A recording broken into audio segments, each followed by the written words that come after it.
तुम दोस्तों की हाल है? ठीक हो? उम्मीद करना तुम ठीक हो। सो मैं ठीक है।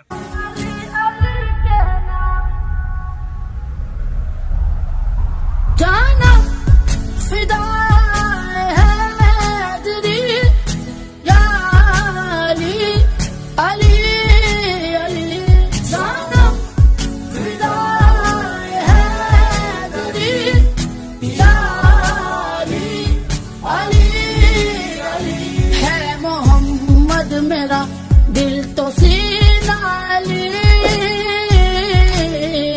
मेरे जीने का वाहिद करीना लिखा लेने ते जितने भी इंतजामी इन्हां दे हैं, कोई बंदा इत्थों गुजरदा है ओनू इत्थे बिल्कुल रोक के ब्रेक लगा के पानी पिवांदे ने।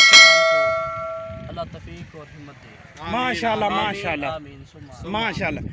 देख सकते हो भाई और काफ़ी जना सैटअप इन्हां दा काफ़ी वड्डा सैटअप होंदा। बाकी लोकां भी सैटअप लाए ने लेकिन इन्हां दा सारे नालू काफ़ी सैटअप इन्हां दा होंदा है। ये सामने जेड़ा रोड है साडे गांव दा रोड जा भी रहा है तो समझो आ भी रहा है, यही रोड है। तो वेख सकते हो अलम वगैरह इन्हां दे काफ़ी सैटअप वड्डा लग्या होया, वेख सकते हो माशाल्लाह खिदमत काफ़ी करदे न।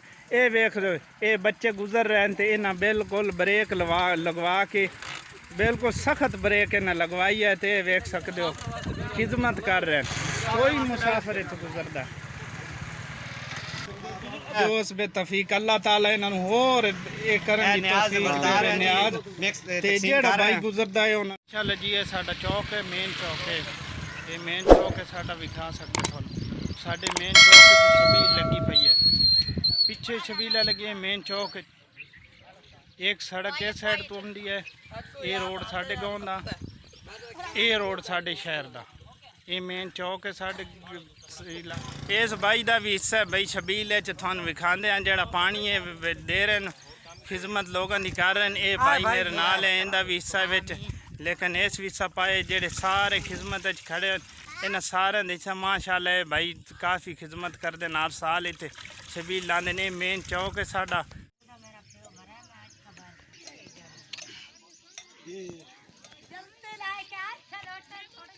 कामी कब्रस्तान दे विच कि जिमें कि तुसी वेख सकते हो 10वीं का दिन है तो काफ़ी गर्मी है। लोग कब्रां दे लिंबन आए हुए, कब्रां कोई लिंब रहे हैं कोई ठीक कर रहे हैं, तो काफ़ी गर्मी है जी। असां फिर गर्मी के मुताबिक असां लैके आए हैं पानी है तो ठंडा। तो ये वेख सकते हो एक मेरे हथ च कूलर है, एक दूसरा दोस्त मेरे पीछे उनके हथ में कूलर है, तो असां लोगों को पानी पिवा रहे हैं। तो दोस्तों अगर मेरी वीडियो अच्छी लगी तो चैनल में सब्सक्राइब कर लो, तो वीडियो तो कर दें एंड।